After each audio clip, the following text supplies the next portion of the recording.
Bonjour chers internautes. Alors, petite vidéo numéro 3 de cette mini-série.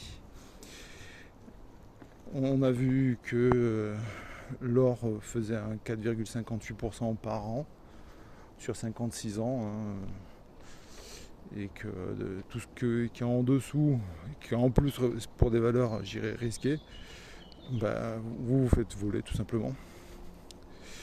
Et 4,58 c'est le calcul minimum parce qu'on a vu qu'on pouvait faire au mieux. On a vu que les super riches, eux, ils gagnaient grâce à l'effet cantillon. C'est ni plus ni moins que du vol, faut dire ce qui est. Et on va aborder maintenant rapidement le cas des cryptos.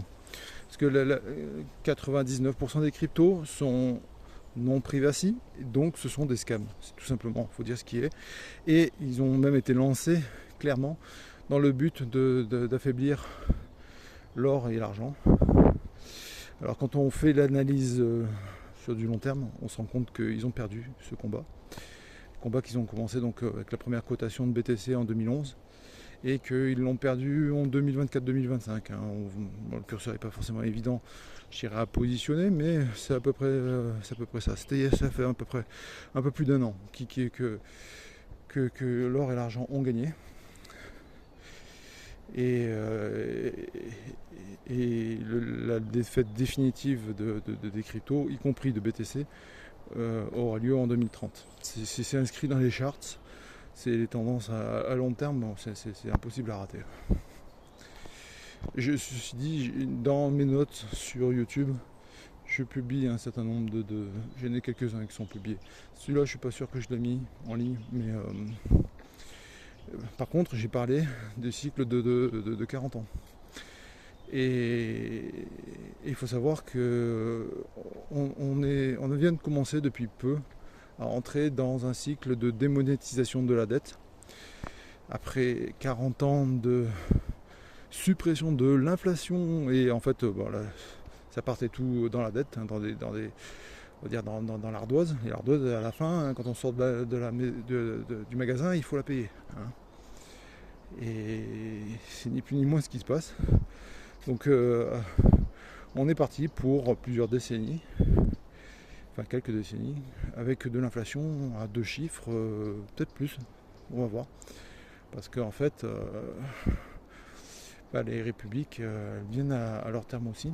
Et en fait, ce petit jeu-là, ils ont tellement amplifié, ils ont tellement tenté tout ce qu'ils ont pu pour retarder, en empilant les contrats papier. En empilant les contrats papier, on estime qu'il y a à peu près 40 fois plus de contrats papier d'argent que ce qu'il y a d'argent physique disponible. Et pour l'or, c'est un facteur minimum 11-12 qui est estimé, quoi. Par-dessus, il faut rajouter ce que j'appelle le quenching, c'est-à-dire l'inhibition liée à BTC et aux cryptos. Et à un moment donné, ça aussi, il faut payer. Il faut payer. Donc là, pour le coup, c'est les républiques qui ont fait les cons, qui ont joué avec. Le